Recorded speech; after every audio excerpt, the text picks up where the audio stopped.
So in rock mode, you have a locked ELSD, which means you have torque split evenly across the axle. And then we have different slip thresholds. When you're doing rocks, you want to go slow, you want to have ultimate control. You don't want to have any wheel slip, so we come in a lot faster to maintain traction. We stay in gear a lot longer. In rock mode, you get a little slower throttle response, so you're not constantly overshooting for torque from the engine.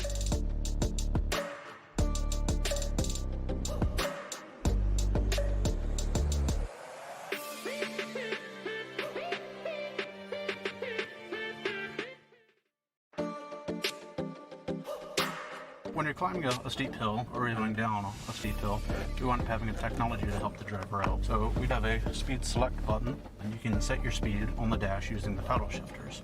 The upshift on the paddles to increase the speed, and you can use the downshift to decrease your speed. It tells the engine and the brakes to maintain speed as it best can and to provide the most amount of grip over every situation. The nice thing about select speed control is it takes a lot of the stress out of driving because it controls your speed for you, so you can come straight on your line.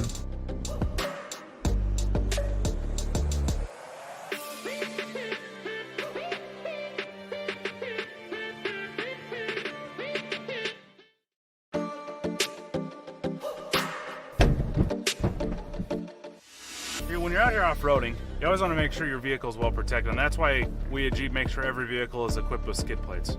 Heavy duty steel is outfitted underneath the vehicles. So we've got skid plates under the transfer case, the oil pan, the fuel tank, and then we've got rock rails under the doors to really give us total body protection under here. So it sounds a little rough when you do it the first couple of times, but that's what they're there for.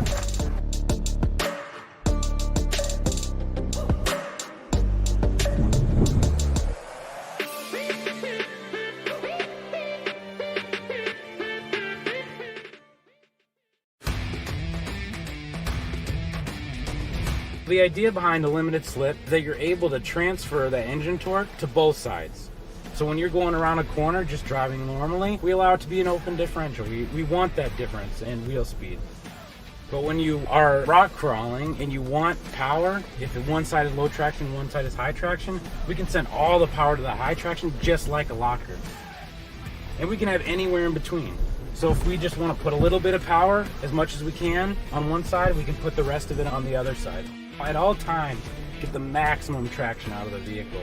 Having an active system is like having the best of both worlds.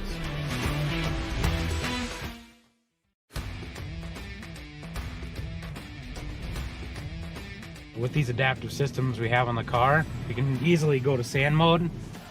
It loosens up our stability control. It takes away all engine management, so you can really build up the engine RPMs and build up the speed.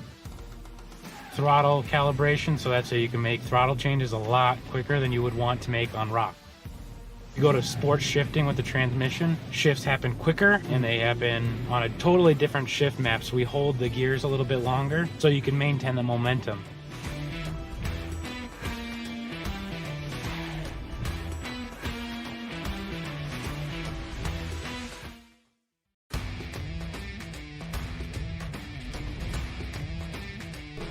I can't think of, any other car out there that opens up a world like this.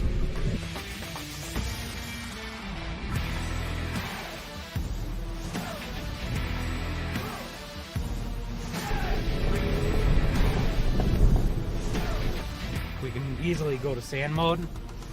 It loosens up our stability control. It takes away all engine management, so you can really build up the engine RPMs. And I mean, momentum is key with sand.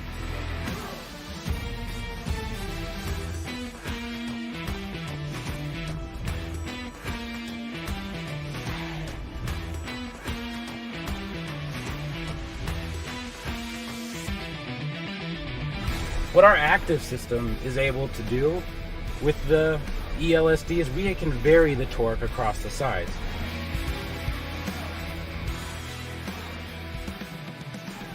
In sand mode, we don't do any engine management. So if you start to slide out, we can help you, kick you back in with our brake system, but we don't take away the engine power, which means that you don't get bogged down and you don't get stuck out in the sand.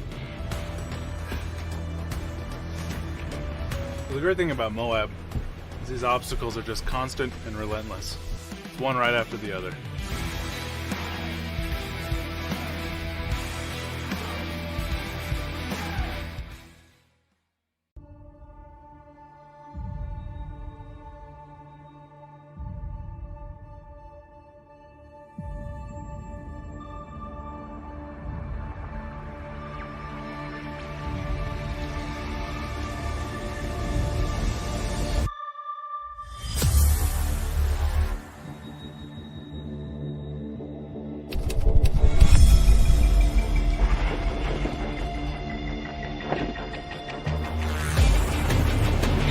Keep coming, Corey!